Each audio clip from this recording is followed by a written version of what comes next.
এই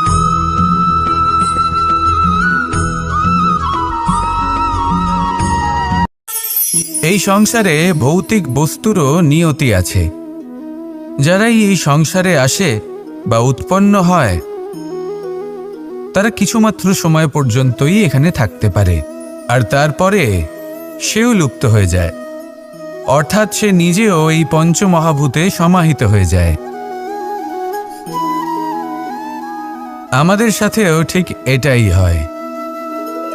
সেই জন্যই ঈশ্বর দ্বারা প্রদত্ত এই উপহারের বিষয়ে ভাবুন, এই জীবনের বিষয়ে ভাবুন। ঠিক যেমন বিশ্বাস ভঙ্গ হলে কোনো ব্যক্তি আমাদের কাছে অপরিচিত হয়ে যান, ঠিক সেরকমই শেষ নিঃশ্বাস ত্যাগের পর এই শরীরও আমাদের কাছে পরই হয়ে যায়। তাই এই শরীর থাকাকালীন শ্রেষ্ঠভাবে একে সদ্ব্যবহার করুন, এই জীবনে শ্রেষ্ঠ কর্ম করুন। আর এই জীবনকে শ্রেষ্ঠভাবে যাপন করার জন্য কিছু কথা বোঝা প্রয়োজনীয়। যদি আপনি কারোর প্রশংসা করেন তাহলে পূর্ণ হৃদয় দিয়ে করুন। যদি আপনি হস্তক্ষেপ করে থাকেন তাহলে মস্তিষ্ক দ্বারা করুন। যদি আপনি সমীক্ষা করেন তাহলে বিবেক দ্বারা করুন।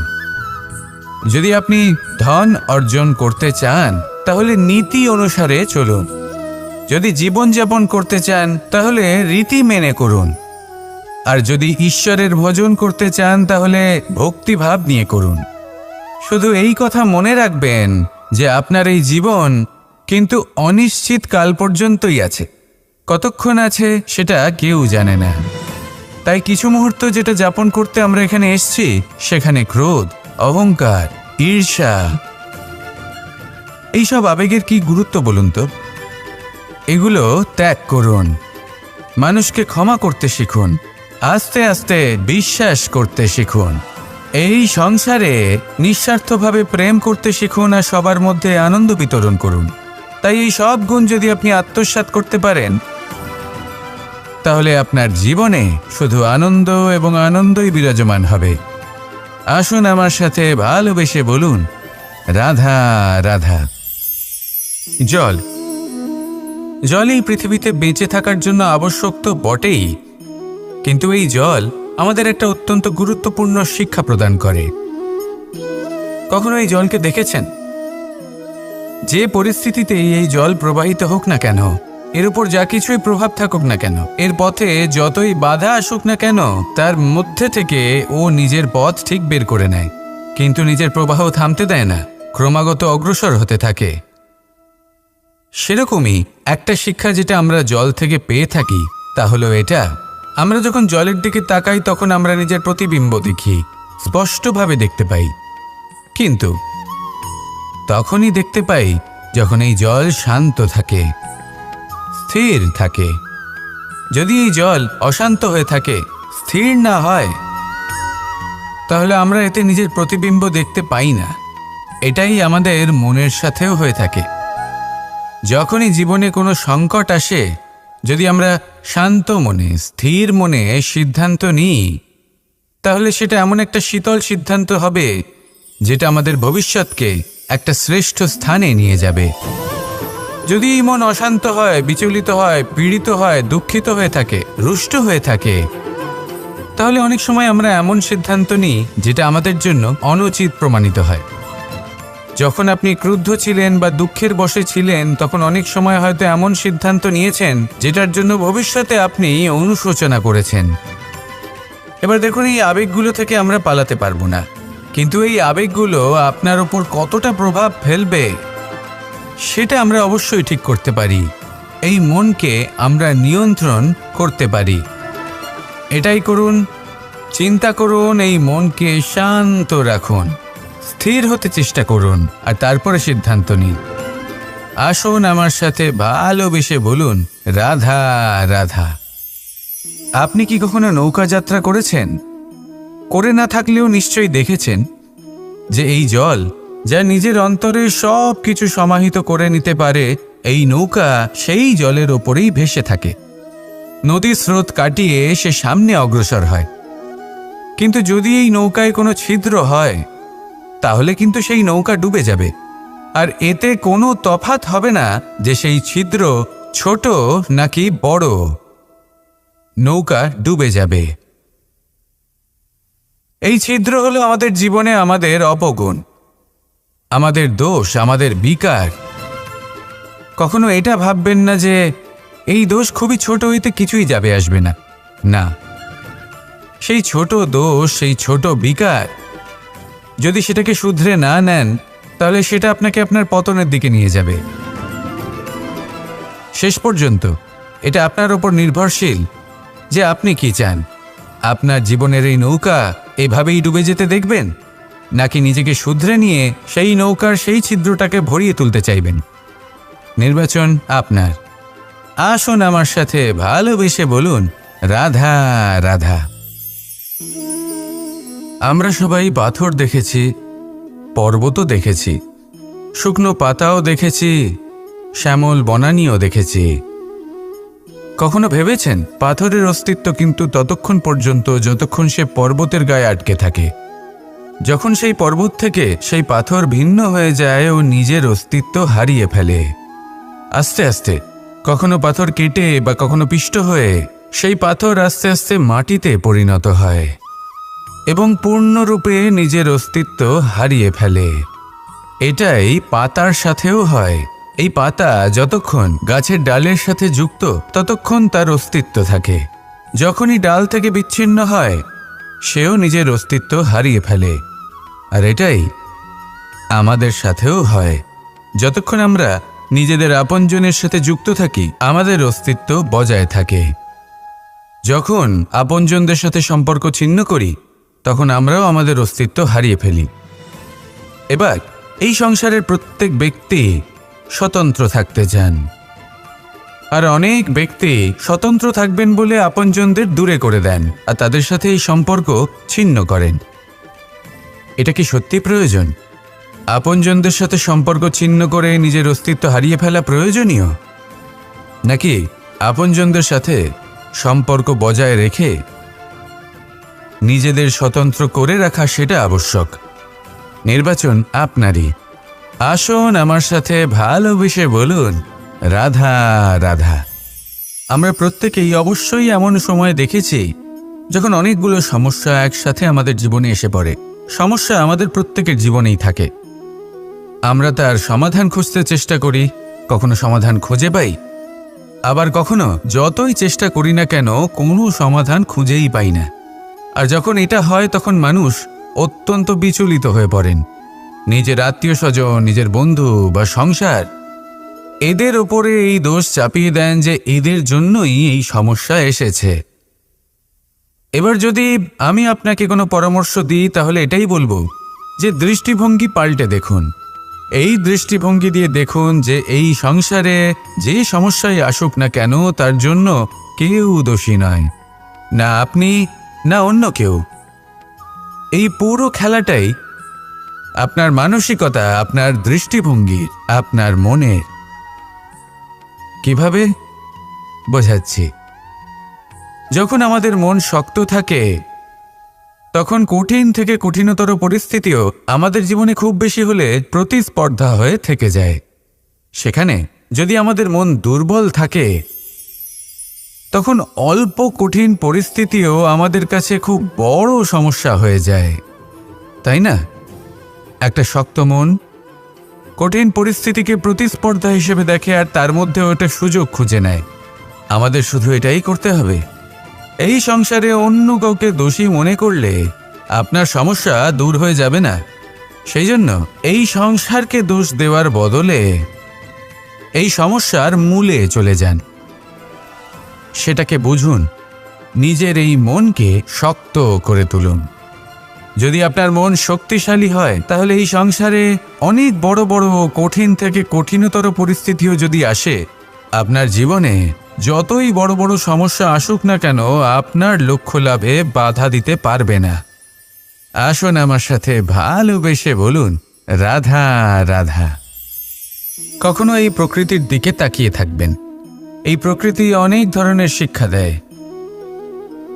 কোনো একটা গাছকে দেখুন কিভাবে সে মাটি থেকে জল শুষে নেয়। সে ঝড় হোক বা হোক কড়া রোদ সব সহ্য করে এবং অবশেষে সে ফল ধারণ করে।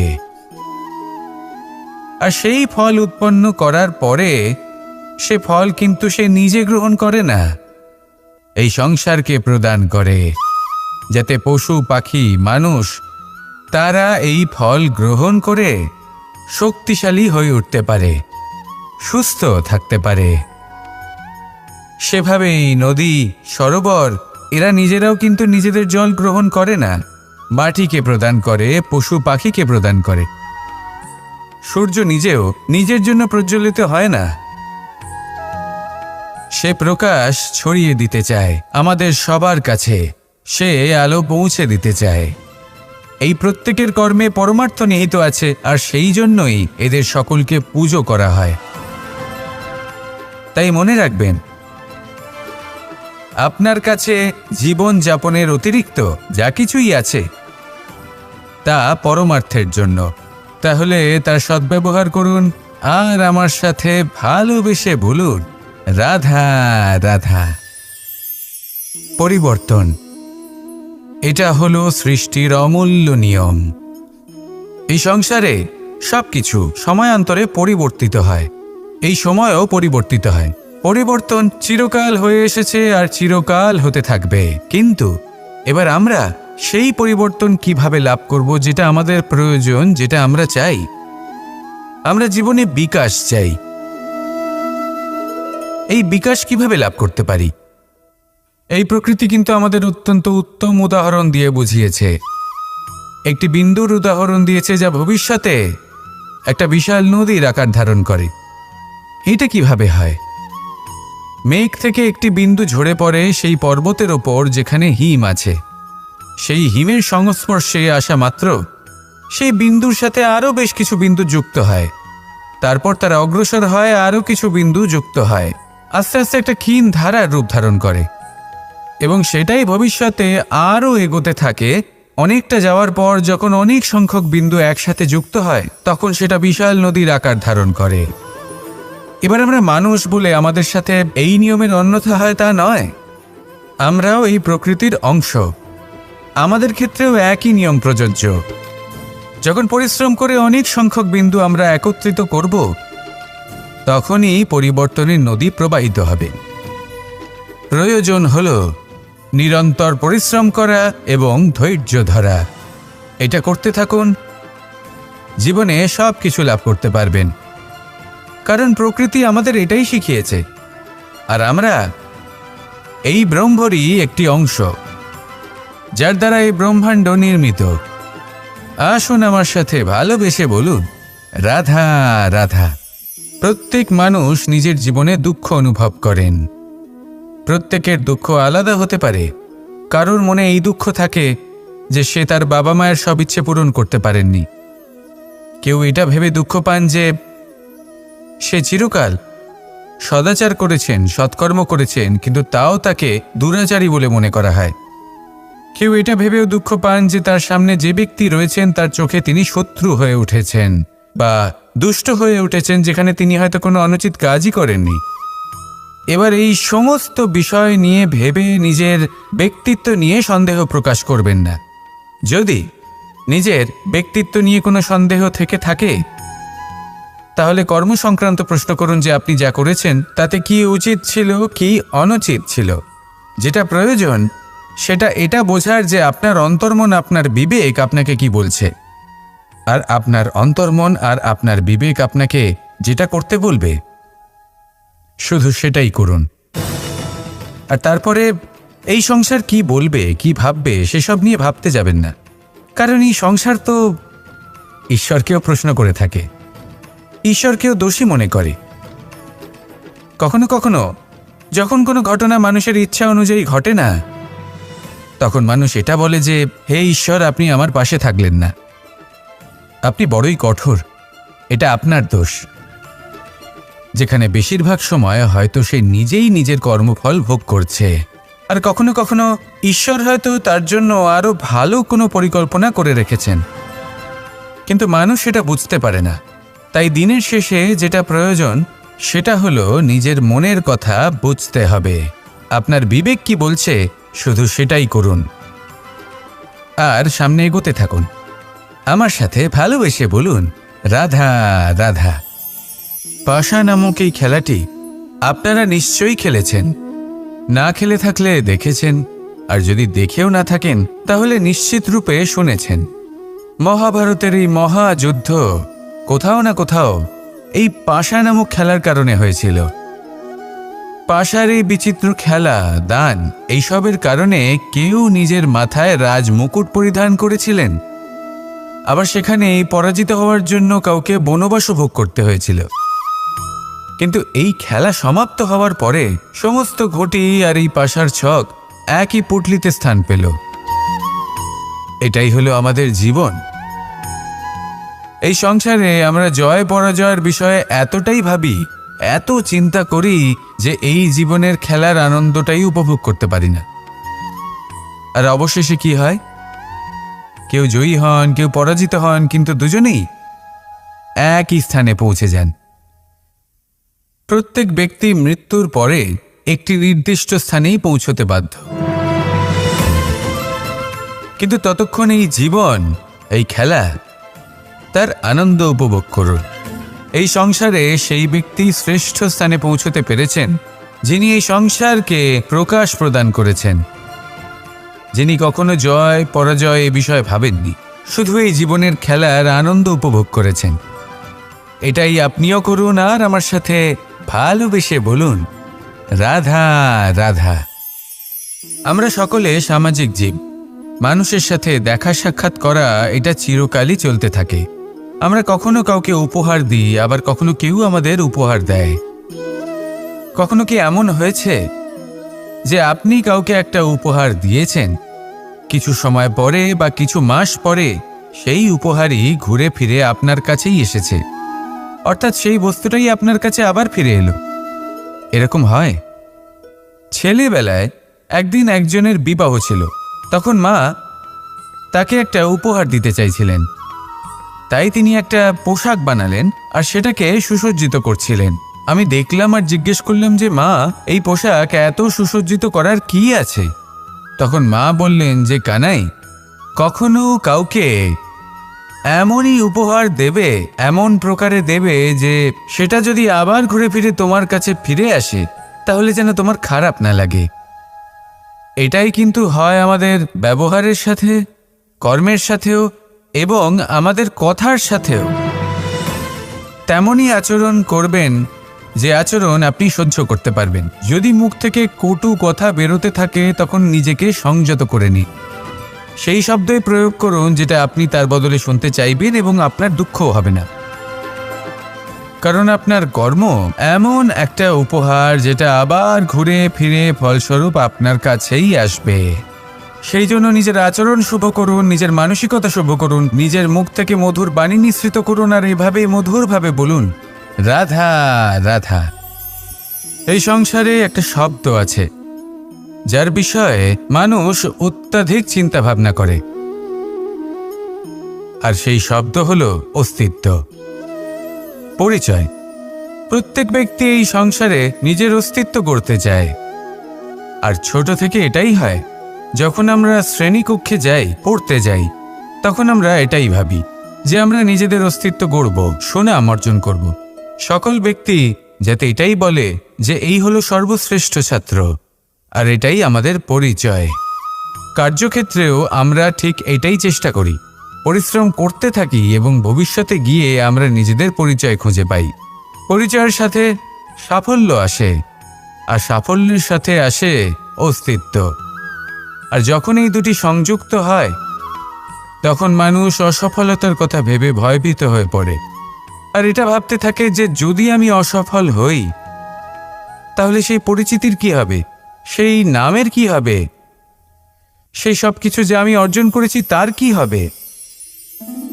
সে ভয়ভীত হয়ে পড়ে, আর এই ভয়ের কারণে তার বিকাশ কোথাও না কোথাও অবরুদ্ধ হয়। সে শ্রেষ্ঠ কর্ম করা বন্ধ করে দেয় এবং শুধুই সুরক্ষিত থাকতে চেষ্টা করে। আর অসফল হলে তাতে ভয় পাওয়ার কোনো প্রয়োজন নেই, কারণ যখন আপনি সফল হন তখন এই সাফল্য আপনার পরিচয় এই সংসারের সাথে করায়। কিন্তু যখন আপনি অসফল হয়ে থাকেন তখন এই অসফলতা এই সংসারের পরিচয় আপনার সাথে করায়, যা অত্যন্ত আবশ্যক। অসফলতা প্রত্যেকের জীবনেই আসবে, তার সম্মুখীন হন আর তার থেকে শিক্ষা লাভ করুন। কারণ যখনই আপনি অসফল হন তখনই আপনার জ্ঞান চক্ষু উন্মুক্ত হয়। আসুন আমার সাথে ভালোবেসে বলুন, রাধা রাধা। আপনি কখনো পলাশ ফুল দেখেছেন? কি সুন্দর দেখতে, লাল রক্তবর্ণ, উজ্জ্বল, কিন্তু এতে কোনো সুগন্ধ নেই। সেই জন্য ওকে শুধু চোখ ভরে দেখতে ইচ্ছে করে। দেখবেন তাকে কিন্তু পুজোতে ব্যবহার করা হয় না, এই ফুল দিয়ে মালা বানানো হয় না। সেরকমই আমাদের জীবনে এমন অনেক ব্যক্তি রয়েছেন যাদেরকে সম্মান অর্জন করতে হয়। যদি আপনি কোনো উচ্চ বংশে জন্ম নিয়ে থাকেন এবং আপনার কাছে সব কিছু থাকে, ধন ঐশ্বর্য থাকে, সব কিছু আপনি আগে থেকেই পেয়ে গেছেন, তাও কিন্তু এই সংসার আপনাকে সম্মান দেবে না। ততক্ষণ পর্যন্ত দেবে না যতক্ষণ না আপনি নিজের অন্তরে গুণ জাগ্রত করছেন, শ্রেষ্ঠ কর্ম করছেন, নিজের অন্তরে ইতিবাচক মনোভাবের এই সুবাস জাগ্রত করছেন। যদি এসব কিছু করেন তাহলে এই সংসার আপনাকে সম্মান দেবে। এবার এটা আপনার ওপরে নির্ভরশীল যে আপনি কি পলাশ ফুলের মতো হতে চান, নাকি অন্য কোনো ফুল হয়ে উঠতে চান যার সুবাস আছে, যে নিজের সুবাস এই সারা পৃথিবীতে ছড়িয়ে দেয়। আসুন আমার সাথে ভালোবেসে বলুন, রাধা রাধা। মানুষ যখনই কোনো পর্বতারোহণ করতে শুরু করে তখন সে বারবার পড়ে যায়, বারবার উঠে দাঁড়ায়, সামনে এগোতে চেষ্টা করে, কিন্তু যদি সে দৃঢ় নিশ্চয় করে থাকে তাহলে সে অবশেষে সেই পর্বতের শিখরে পৌঁছেই যায়। চলার পথে যদি বড় কোনো পাথর চলে আসে বা পর্বতের কোনো বড় অংশ সামনে আসে তাহলে সে তার সাথে ধাক্কা খায় না, সে পথ বদলে নেয়। কিন্তু বাধা তাকে সবসময় পেতেই হয়, আর সেই বাধা সে পায় ছোট ছোট পাথরের দ্বারা। তাদের ওপর পা পড়লে তার পা পিছলে যায় আর সে পড়ে যায়। এই ছোট ছোট পাথর হলো আমাদের জীবনের সেই ছোট ছোট সমস্যা, সেই ছোট ছোট ভুলগুলো যেগুলো আমরা অবজ্ঞা করতে থাকি। আমরা ভাবি এর দ্বারা কি বা ক্ষতি হবে, কিন্তু সেগুলোই অনেক সময় আমাদের অসফলতার কারণ হয়ে দাঁড়ায়। যত তাড়াতাড়ি সম্ভব এই ছোট ছোট পাথরগুলিকে জীবন থেকে তুলে ফেলে দিন। ভুল হওয়াটা স্বাভাবিক, কিন্তু তার মানে এই নয় যে বারবার সেই ভুলের পুনরাবৃত্তি ঘটবে। ভুলটা বুঝুন, সেটা স্বীকার করুন আর সেটা শুধরে নিন। যখন আপনি এটা করতে শিখবেন তখনই খুব তাড়াতাড়ি আপনি সেই শিখরে পৌঁছতে পারবেন। আর যখন পৌঁছে যাবেন তখন এই মন প্রসন্ন হয়ে বলবে, রাধা রাধা। কুরুক্ষেত্রের রণভূমিতে আপনজনদের নিজের বিরুদ্ধে দেখে তাদের মৃত্যুর বিষয়ে ভেবে অর্জুনের মন বিচলিত হয়ে পড়েছিল। এই সম্পর্কের চক্রব্যূহতে জড়িয়ে পড়ে অর্জুনের জ্ঞান নাশ হয়েছিল। তখন আমি অর্জুনকে কিছু কথা বলেছিলাম, যেই কথাগুলো আপনাদেরও জানাটা প্রয়োজনীয়। আমাকে বলুন, এই সংসারে আপনি এমন কি নিয়ে এসেছিলেন, আর এই সংসারে আপনি কি ফেলে যাবেন? এই সংসার, এই জগৎ, এইসব বস্তু যা আপনার খুব প্রিয়, সবকিছু তা না জন্মের পূর্বে আপনার ছিল আর না মৃত্যুর পর আপনার থাকবে। এই সংসার আমার থেকেই জন্ম নিয়েছে আর মৃত্যুর পরে আমার মধ্যেই সমাহিত হয়ে যাবে। এখানে যার জন্ম হয়েছে তার মৃত্যু এখানে সুনিশ্চিত। শুধু জন্ম আর মৃত্যুর মধ্যের এই শরীর শুধুমাত্র একটা মাধ্যম যার দ্বারা আমরা কর্ম করি, আর এই কর্মের ওপরেই শুধু আমাদের অধিকার রয়েছে। কিন্তু এই সংসারের কিছু অজ্ঞানী এই বিকারগুলোতে জড়িয়ে পড়ে ফল লাভের ওপর নিজের মনোনিবেশ করে, ফলের চিন্তা করতে থাকে। আর যদি মন মতো ফল না পায় তাহলে কুপথে চলে যায়, অন্যদিকে এমন কিছু জ্ঞানী মানুষও আছেন যারা পূর্ণরূপে নিজেকে আমার কাছে সমর্পণ করেন আর শুধু নিজের কর্ম করতে থাকেন। এই কর্ম করেই আনন্দ লাভ করেন এবং তাতেই জীবনযাপন করেন। যদি আপনিও এটা চান যে আপনার জীবনে সুখ থাকুক, শান্তি থাকুক, সম্পন্নতা থাকুক, তাহলে সৎ পথে চলুন, ঈশ্বরকে স্মরণ করুন আর নিজের কর্ম করুন।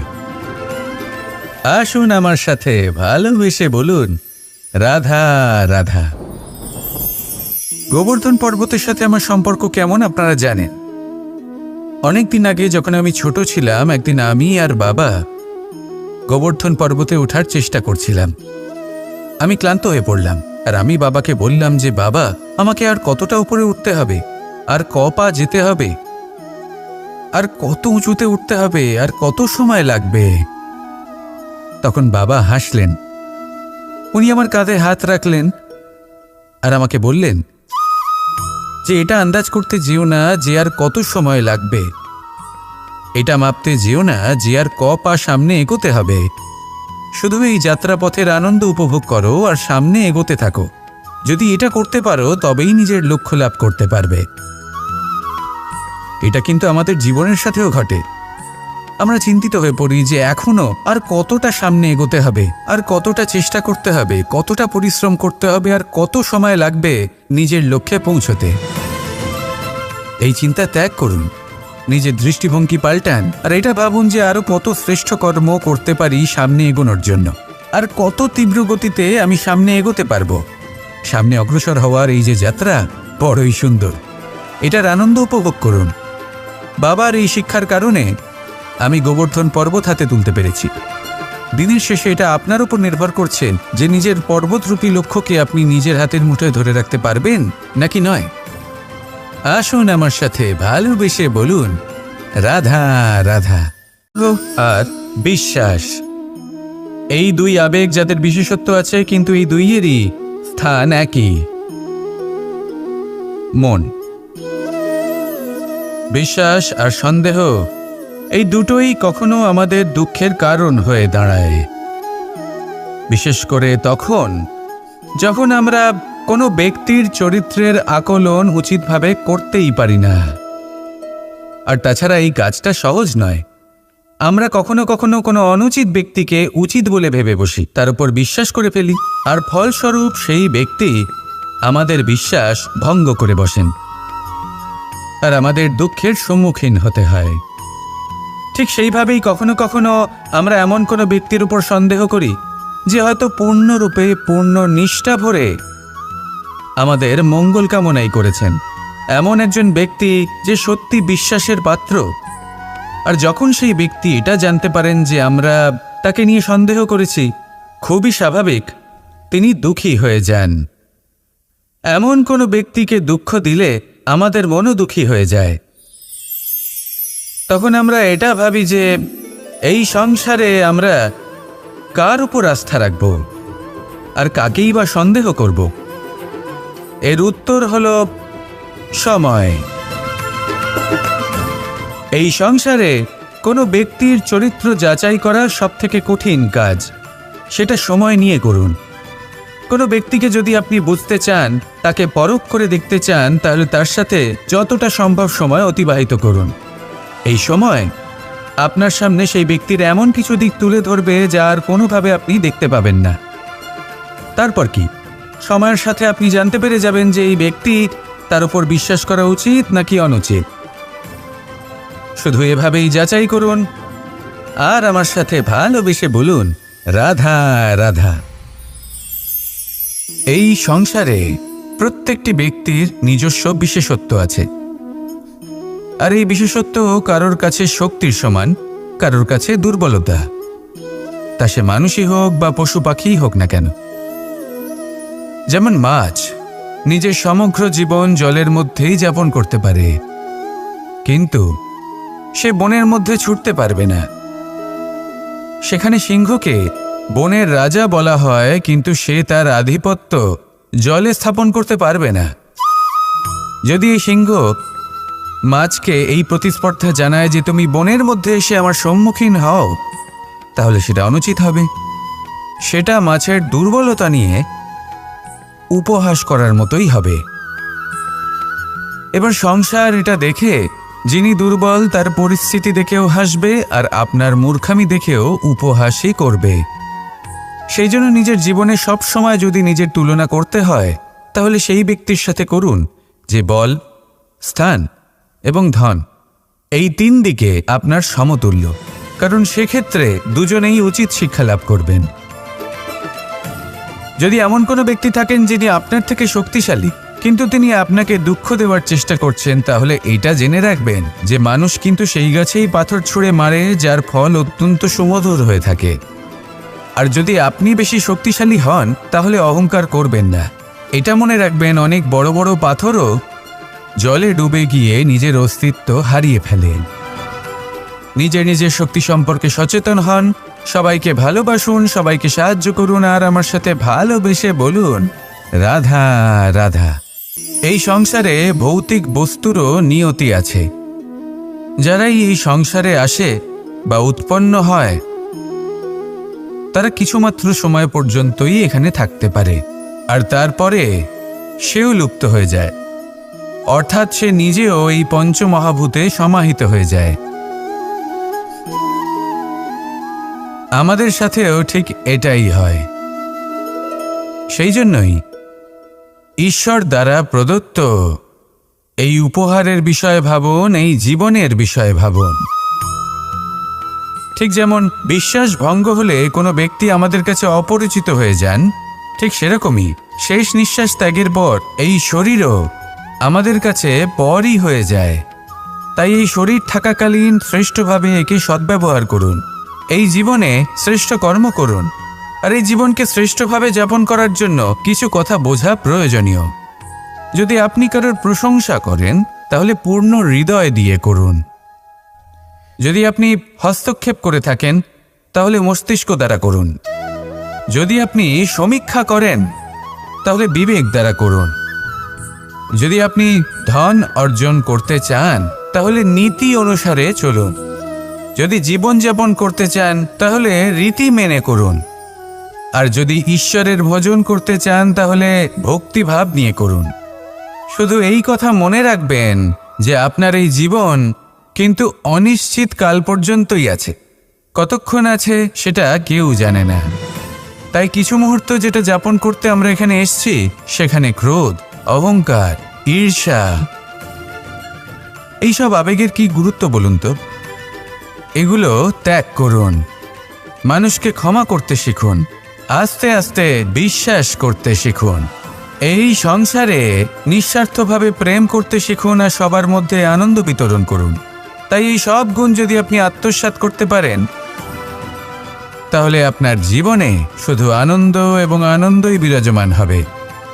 আসুন আমার সাথে ভালোবেসে বলুন রাধা রাধা। জল এই পৃথিবীতে বেঁচে থাকার জন্য আবশ্যক তো বটেই, কিন্তু এই জল আমাদের একটা অত্যন্ত গুরুত্বপূর্ণ শিক্ষা প্রদান করে। কখনো এই জলকে দেখেছেন? যে পরিস্থিতিতেই এই জল প্রবাহিত হোক না কেন, এর উপর যা কিছুই প্রভাব থাকুক না কেন, এর পথে যতই বাধা আসুক না কেন, তার মধ্যে থেকে ও নিজের পথ ঠিক বের করে নেয়, কিন্তু নিজের প্রবাহ থামতে দেয় না, ক্রমাগত অগ্রসর হতে থাকে। সেরকমই একটা শিক্ষা যেটা আমরা জল থেকে পেয়ে থাকি তা হলো এটা, আমরা যখন জলের দিকে তাকাই তখন আমরা নিজের প্রতিবিম্ব দেখি, স্পষ্টভাবে দেখতে পাই। কিন্তু তখনই দেখতে পাই যখন এই জল শান্ত থাকে, স্থির থাকে। যদি এই জল অশান্ত হয়ে থাকে, স্থির না হয়, তাহলে আমরা এতে নিজের প্রতিবিম্ব দেখতে পাই না। এটাই আমাদের মনের সাথেও হয়ে থাকে। যখনই জীবনে কোনো সংকট আসে, যদি আমরা শান্ত মনে, স্থির মনে সিদ্ধান্ত নিই, তাহলে সেটা এমন একটা শীতল সিদ্ধান্ত হবে যেটা আমাদের ভবিষ্যৎকে একটা শ্রেষ্ঠ স্থানে নিয়ে যাবে। যদি এই মন অশান্ত হয়, বিচলিত হয়, পীড়িত হয়, দুঃখিত হয়ে থাকে, রুষ্ট হয়ে থাকে, তাহলে অনেক সময় আমরা এমন সিদ্ধান্ত নিই যেটা আমাদের জন্য অনুচিত প্রমাণিত হয়। যখন আপনি ক্রুদ্ধ ছিলেন বা দুঃখের বশে ছিলেন, তখন অনেক সময় হয়তো এমন সিদ্ধান্ত নিয়েছেন যেটার জন্য ভবিষ্যতে আপনি অনুশোচনা করেছেন। এবার দেখুন, এই আবেগগুলো থেকে আমরা পালাতে পারবো না, কিন্তু এই আবেগগুলো আপনার ওপর কতটা প্রভাব ফেলবে সেটা আমরা অবশ্যই ঠিক করতে পারি। এই মনকে আমরা নিয়ন্ত্রণ করতে পারি। এটাই করুন, চিন্তা করুন, এই মনকে শান্ত রাখুন, স্থির হতে চেষ্টা করুন, আর তারপরে সিদ্ধান্ত নিন। আসুন আমার সাথে ভালোবেসে বলুন, রাধা রাধা। আপনি কি কখনো নৌকা যাত্রা করেছেন? করে না থাকলেও নিশ্চয়ই দেখেছেন যে এই জল যা নিজের অন্তরে সব কিছু সমাহিত করে নিতে পারে, এই নৌকা সেই জলের ওপরেই ভেসে থাকে। নদীর স্রোত কাটিয়ে সে সামনে অগ্রসর হয়। কিন্তু যদি এই নৌকায় কোনো ছিদ্র হয়, তাহলে কিন্তু সেই নৌকা ডুবে যাবে। আর এতে কোনো তফাৎ হবে না যে সেই ছিদ্র ছোট নাকি বড়, নৌকা ডুবে যাবে। এই ছিদ্র হলো আমাদের জীবনে আমাদের অপগুণ, আমাদের দোষ, আমাদের বিকার। কখনো এটা ভাববেন না যে এই দোষ খুবই ছোট, এতে কিছুই যাবে আসবে না। না, সেই ছোট দোষ, সেই ছোট বিকার যদি সেটাকে শুধরে না নেন, তাহলে সেটা আপনাকে আপনার পতনের দিকে নিয়ে যাবে। শেষ পর্যন্ত এটা আপনার ওপর নির্ভরশীল যে আপনি কি চান। আপনার জীবনের এই নৌকা এভাবেই ডুবে যেতে দেখবেন, নাকি নিজেকে শুধরে নিয়ে সেই নৌকার সেই ছিদ্রটাকে ভরিয়ে তুলতে চাইবেন? নির্বাচন আপনার। আসুন আমার সাথে ভালোবেসে বলুন, রাধা রাধা। আমরা সবাই পাথর দেখেছি, পর্বতও দেখেছি, শুকনো পাতাও দেখেছি, শ্যামল বনানীও দেখেছি। কখনো ভেবেছেন পাথরের অস্তিত্ব কিন্তু ততক্ষণ পর্যন্ত যতক্ষণ সে পর্বতের গায়ে আটকে থাকে। যখন সেই পর্বত থেকে সেই পাথর ভিন্ন হয়ে যায় ও নিজের অস্তিত্ব হারিয়ে ফেলে। আস্তে আস্তে কখনো পাথর কেটে বা কখনো পিষ্ট হয়ে সেই পাথর আস্তে আস্তে মাটিতে পরিণত হয় এবং পূর্ণরূপে নিজের অস্তিত্ব হারিয়ে ফেলে। এটাই পাতার সাথেও হয়। এই পাতা যতক্ষণ গাছের ডালের সাথে যুক্ত ততক্ষণ তার অস্তিত্ব থাকে। যখনই ডাল থেকে বিচ্ছিন্ন হয়, সেও নিজের অস্তিত্ব হারিয়ে ফেলে। আর এটাই আমাদের সাথেও হয়। যতক্ষণ আমরা নিজেদের আপনজনের সাথে যুক্ত থাকি, আমাদের অস্তিত্ব বজায় থাকে। যখন আপনজনদের সাথে সম্পর্ক ছিন্ন করি, তখন আমরাও আমাদের অস্তিত্ব হারিয়ে ফেলি। এবার এই সংসারের প্রত্যেক ব্যক্তি স্বতন্ত্র থাকতে চান, আর অনেক ব্যক্তি স্বতন্ত্র থাকবেন বলে আপনজনদের দূরে করে দেন আর তাদের সাথে এই সম্পর্ক ছিন্ন করেন। এটা কি সত্যি প্রয়োজন? আপনজনদের সাথে সম্পর্ক ছিন্ন করে নিজের অস্তিত্ব হারিয়ে ফেলা প্রয়োজনীয়, নাকি আপনজনদের সাথে সম্পর্ক বজায় রেখে নিজেদের স্বতন্ত্র করে রাখা সেটা আবশ্যক? নির্বাচন আপনারই। আসুন আমার সাথে ভালোবেসে বলুন, রাধা রাধা। আমরা প্রত্যেকেই অবশ্যই এমন সময় দেখেছি যখন অনেকগুলো সমস্যা একসাথে আমাদের জীবনে এসে পড়ে। সমস্যা আমাদের প্রত্যেকের জীবনেই থাকে। আমরা তার সমাধান খুঁজতে চেষ্টা করি, কখনো সমাধান খুঁজে পাই, আবার কখনো যতই চেষ্টা করি না কেন কোনো সমাধান খুঁজেই পাই না। আর যখন এটা হয়, তখন মানুষ অত্যন্ত বিচলিত হয়ে পড়েন। নিজের আত্মীয় স্বজন, নিজের বন্ধু বা সংসার, এদের ওপরে এই দোষ চাপিয়ে দেন যে এদের জন্যই এই সমস্যা এসেছে। এবার যদি আমি আপনাকে কোনো পরামর্শ দিই, তাহলে এটাই বলবো যে দৃষ্টিভঙ্গি পাল্টে দেখুন। এই দৃষ্টিভঙ্গি দিয়ে দেখুন যে এই সংসারে যে সমস্যাই আসুক না কেন, তার জন্য কেউ দোষী নয়, না আপনি না অন্য কেউ। এই পুরো খেলাটাই আপনার মানসিকতা, আপনার দৃষ্টিভঙ্গি, আপনার মনের। কিভাবে বোঝাচ্ছি?